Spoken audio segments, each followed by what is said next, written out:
replaced my radiator. For those of you who don't know, let me just give you a quick rundown how to do it. First of all, these two bolts here, size 10, one here, and one here holds the entire radiator in place. And then obviously you got to remove this clamp here and this clamp here at the bottom, and that's where you will drain all the coolant. And you remove this small clamp here and remove that hose,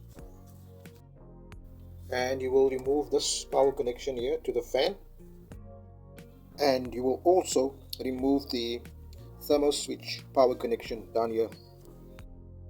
And then it's just a matter of after you've loosened these 10mm bolts, you will just simply pull out the whole radiator.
And then when you're done, you just put back the radiator. As you can see, there's the new one.